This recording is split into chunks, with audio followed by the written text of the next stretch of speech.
Tesla US sales dropped 5% despite record incentives. Here's a new headline from Electric from, I think this is our favorite writer, because, there's a lot of positivity for sure in the Tesla community, but sometimes you just got to look at it from the other side as well. Shout out to Fred Lambert for posting this. He's the editor-in-chief at Electric. Tesla sales dropped by as much as 5% despite record incentives and the Cybertruck. And he does bring up a good point, because year over year, they did have dropping sales from 2023 to 2024. But if you zoom out a little bit more, maybe there was some production. They didn't produce as many vehicles, and so that's why they didn't hit it. But they did have big drops in certain markets. We're talking like a couple of the different Europe markets, maybe down 10%, give or take. Actually down 10% in Europe right here, and up 8% in China. But also, I really feel like if we were to zoom out at the full electric market or electric vehicle market,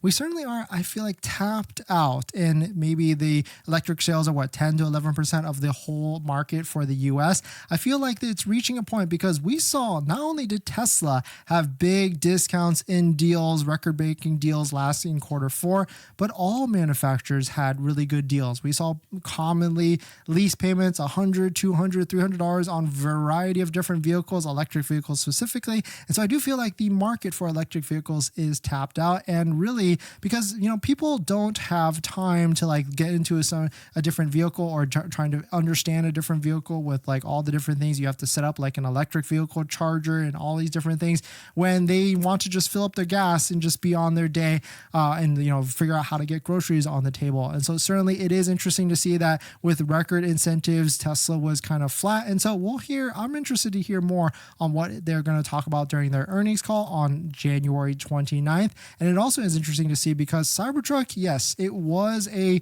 initial great launch. I think a lot of sales were added on very initially because of the hype, but we're going to be going into the testing grounds of the Cybertruck in this next month or next quarter or two, because it's still an expensive truck at the end of the day at $80K or $72K after the tax credit. That's still very expensive. I mean, even $50K for a Model Y or even $40K for a Model 3 or Model Y is also pretty expensive as well.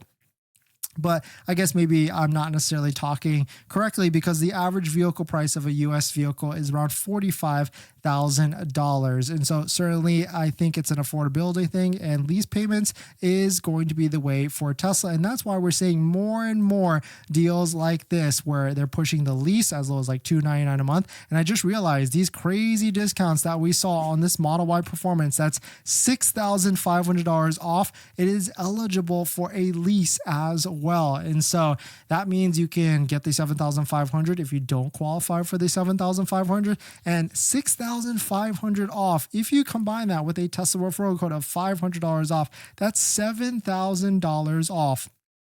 And if you need a Tesla referral code, don't forget to check out one down below in the description. If you want to find this vehicle we're talking about, definitely check it out on our deal spreadsheet down below in the description as well. But taking a look at this, $7,000 off. The math that you can calculate this is that each $1,000 off, or each $1,000 you put down on a lease, that's going to affect the monthly payment by $30 a month. So $7,000 times 30, that's $210 less a month than you typically would be paying for a Model Y Performance in the same exact build without a discount. So this is a slick deal for sure, and one of the higher deals that we've seen in a while. And so certainly Tesla knows that they were basically flat or even down year over year for sales across the world. And so they're probably strategizing on how can they offer more discounts? How can they lower the price of the vehicles? And of course, how can they lower their cost of goods on Tesla vehicles for production and everything? But let us know what your thoughts on it. Let us know what you think. What do you think they're going to do in the next year in terms of incentives and discounts and everything?